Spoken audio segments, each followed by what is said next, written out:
Hi, you're listening to Childless and Moving Onward.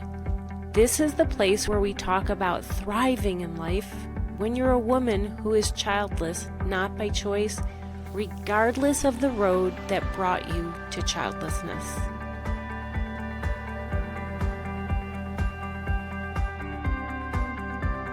Welcome to episode 66 of Childless and Moving Onward. This is a podcast where I explore the intricate challenges, the unexpected moments, and the roller coaster of emotions that come with being childless by circumstance and not by choice. I'm your host, Gail Miller. I'm a physician, life coach, speaker, and I also walk the path of childlessness that I didn't choose. Childless not by choice. Today is all about the roller coaster of emotions, particular setting of them. So not long ago, I was going through some things in our basement.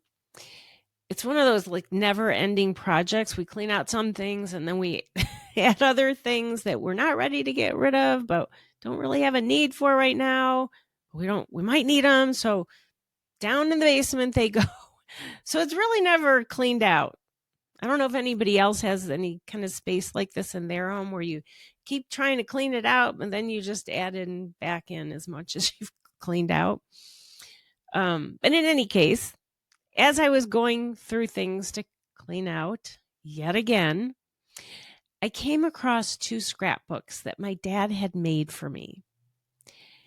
And I started looking through the memories, old report cards, crafts I had made as a kid, pictures I had colored in, letters I had written, certificates I had earned.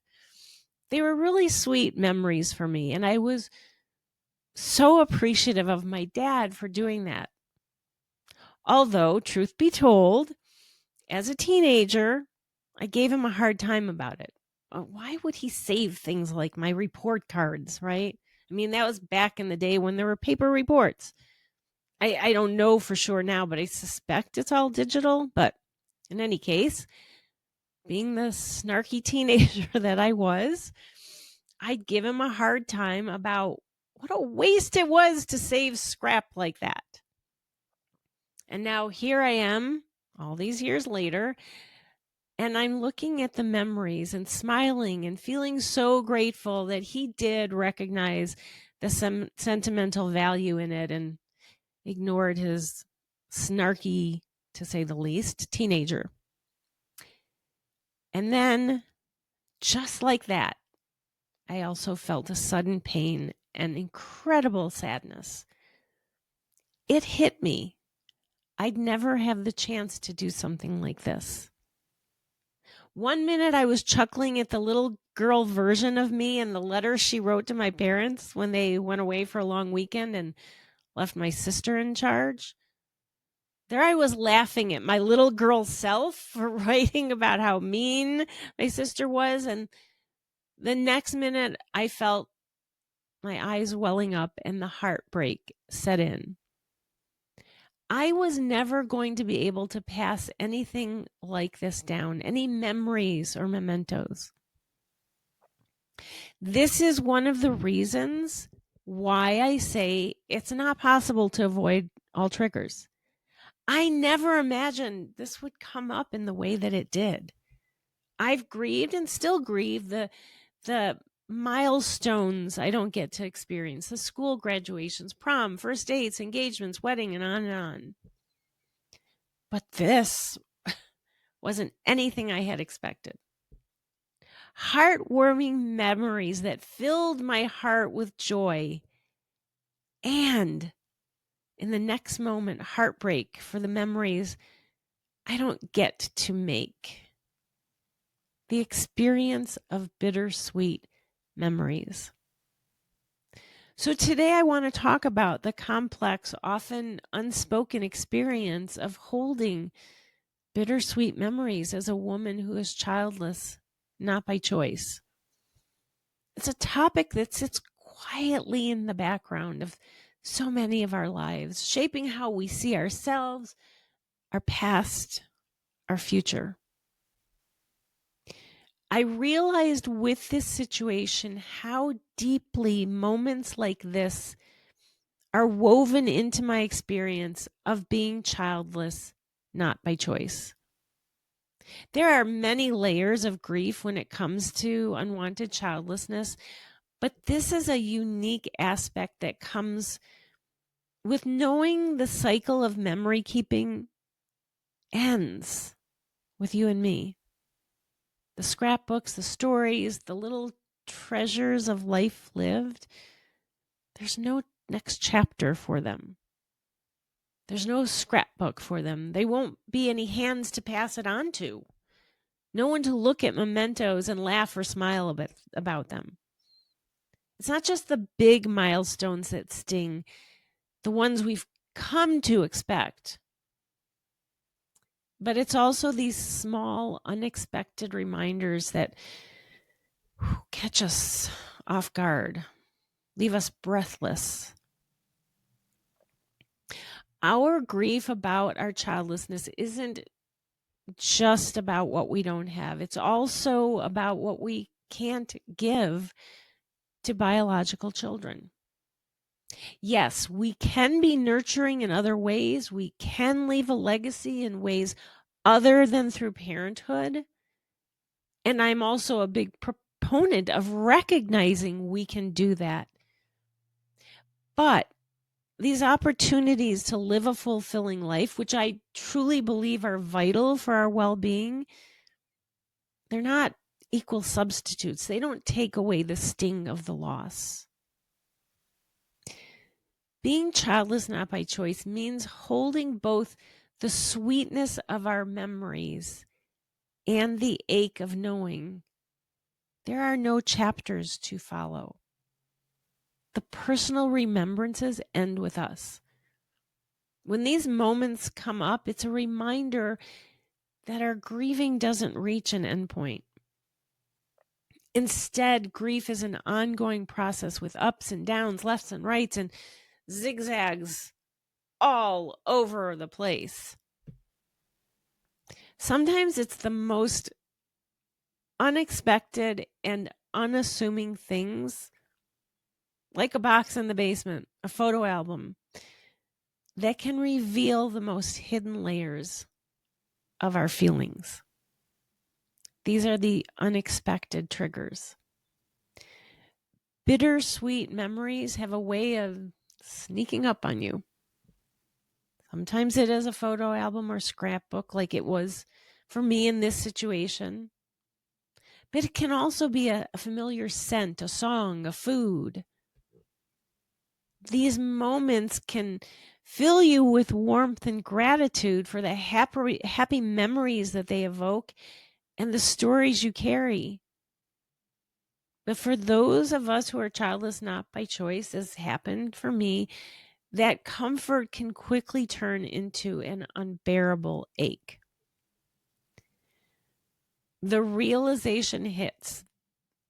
These memories, these treasures, they may have nowhere to go after us.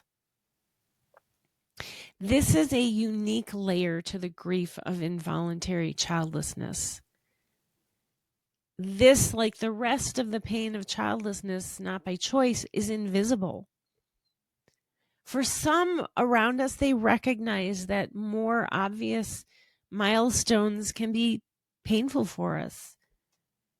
Baby showers, graduations, weddings, birth announcements, and on and on. But they don't understand that the quieter losses can be just as profound. This loss of making memories as a parent means the absence of a future audience for our memories. It's the realization that your story, your life experiences, your quirks, because we all have them, they won't live on in the way you once imagined, the way you want them to. So what do we do with these bittersweet memories?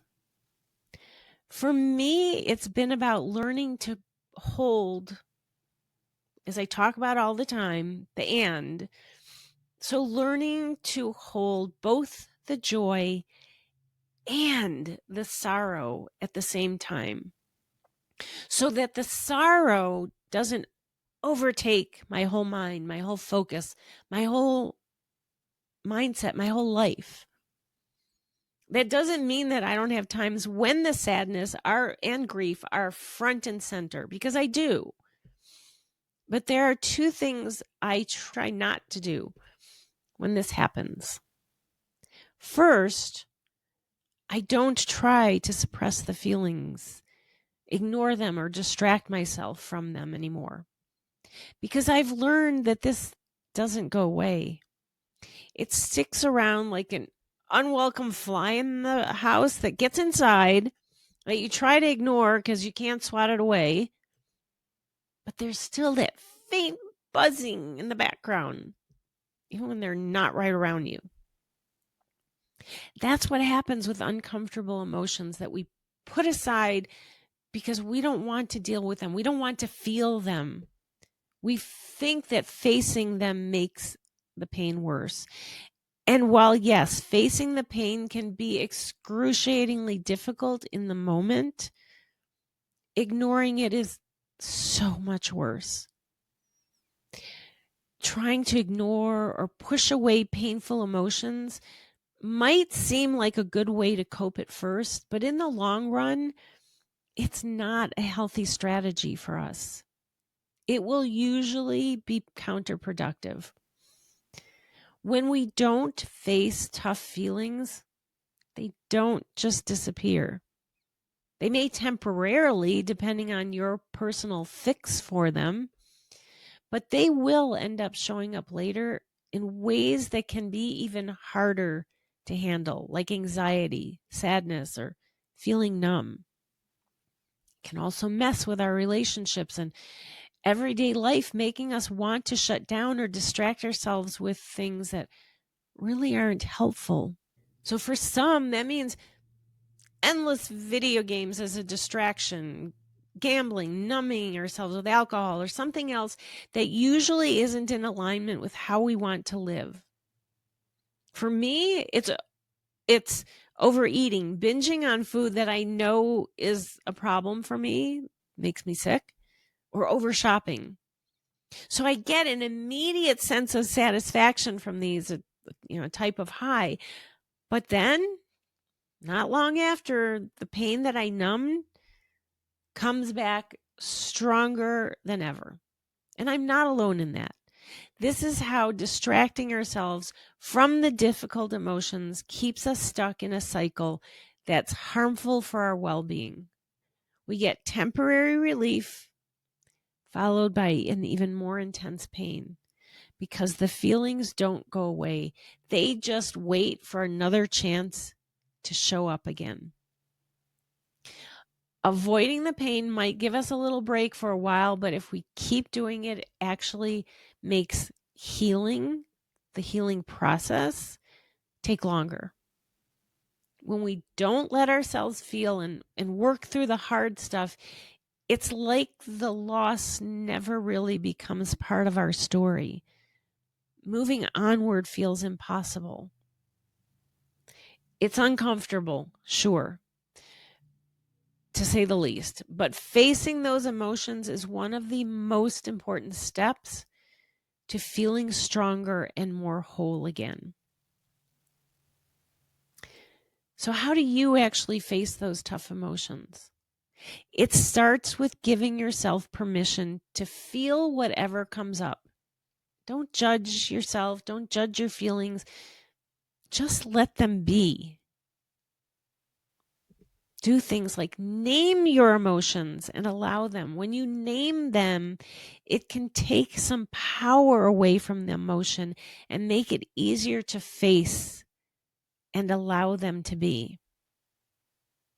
Allowing them might mean letting yourself cry, taking a walk in nature, allowing yourself to scream.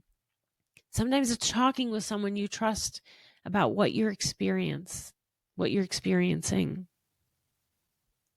Now, sometimes though, the timing of facing the pain isn't great. If a trigger comes up in the middle of work or in the middle of a store. Some memory rears its head in this place where you can't let the tears flow, where you don't want to scream. So for me, if that happens, that's a no for me, of letting the emotions, facing them there. And for many of you, you feel the same. So when something like this comes up and it's not a good time for a good cry or a good scream or whatever else you use to deal with the pain, table it temporarily. Set a date with yourself to face this. This is what I do. I find a time in my day when I can let it out. And for the time being, I put aside the pain that I know if I don't deal with it later that day, I'm going to end up dealing with it in an even more painful way sometime down the road. So I set a time. I know I'm going to be able to have that cry. I'm going to be able to scream. I'm going to be able to do whatever this evening. I'm going to take that time. I don't put it off indefinitely. I make a date for myself, because if I don't, it's going to come back even worse.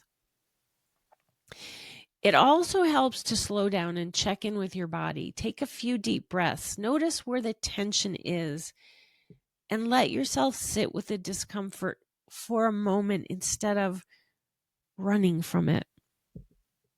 As part of facing the pain, you might find that it's helpful to express your emotions in creative outlets like art or music or gardening, or any outlet that allows you to engage with your emotions. Something to keep in mind is that facing pain doesn't mean it will be an immediate fix for it. Facing it means allowing space for it so you can eventually move with it.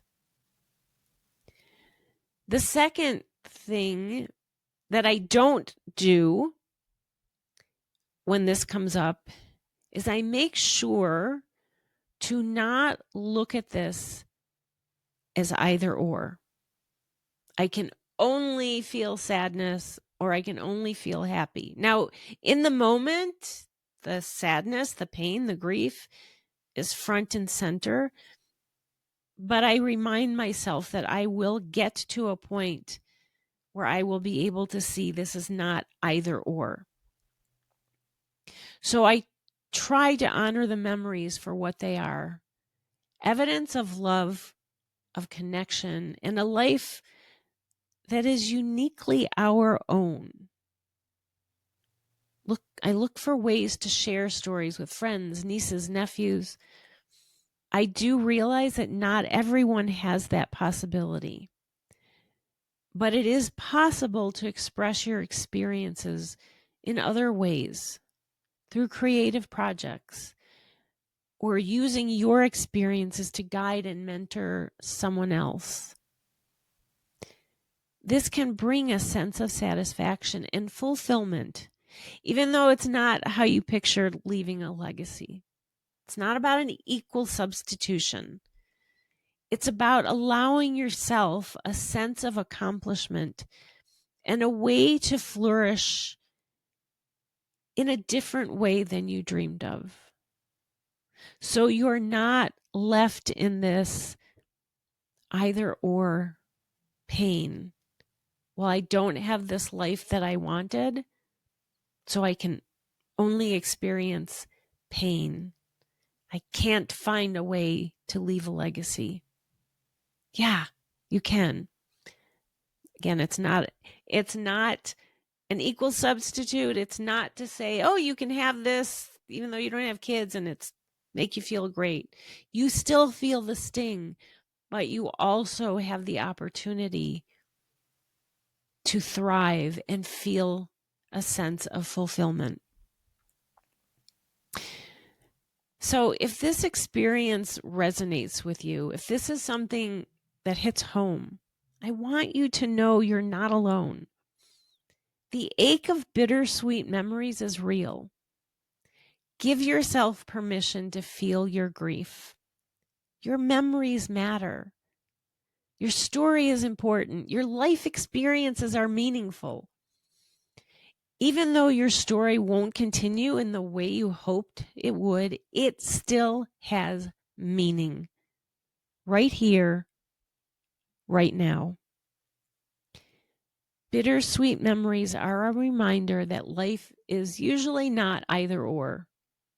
Life is made up of both and, both joy and sadness, both gratitude and longing.